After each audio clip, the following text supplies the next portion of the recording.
আমি না গত কয়েকদিন ধরে রাশেদ খানের বিভিন্ন কমেন্ট বিভিন্ন পত্রপত্রিকায় দেখছি বিভিন্ন বিষয়ে।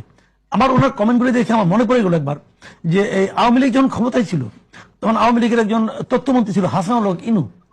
এই ভদ্রলোক মানে তখন তথ্যমন্ত্রী হওয়ার পরে উনি কোনো জায়গায় বক্তৃতা দিতে দাঁড়াই প্রথমেই তার একটাই কাজ ছিল যে জিয়াউর রহমান, তারপরে খালেদা জিয়া, তারেক রহমান এই তিনজনের অবধারিতভাবে সমালোচনা করা এবং যা তা বলা। মানে আওয়ামী লীগ যে কাজটা নিজেরা করতো না, করতে হয়তো লজ্জা পাইতো, দ্বিধা পাইতো, করতে যায় না, সেই কাজটা তারা এই হাসানুল হক ইনুকে দিয়ে করাইতো। উনি মানে বক্তৃতার দ্বারাই সেই কাজটা করতো।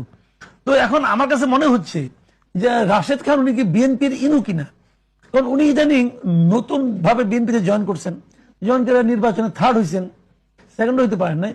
তো থার্ড হওয়ার পর ওনার মনে হয়েছে যে আমি যে বিএনপিতে আসছি, বিএনপির মূল ধারায় কি আমাকে তারা নেবে, অথবা আমি কি বিএনপির নেতা হইতে পারবো?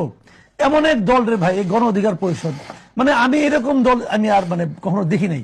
দলের যিনি সভাপতি উনি বিএনপি সরকারের প্রতিমন্ত্রী হয়েছেন, যিনি সাধারণ সম্পাদক তিনি বিএনপিতে জয়েন করছেন, এই পোস্টগুলি তারা কিন্তু পূরণ করে না।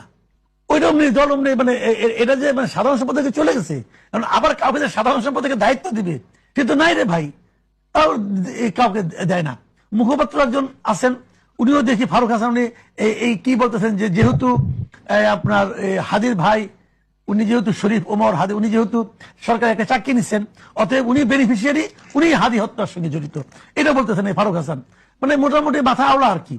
তো এদের কথা নিয়ে আমার মনে হয় খুব বেশি একটা গুরুত্ব যত আপনি কম দিবেন ততই ভালো।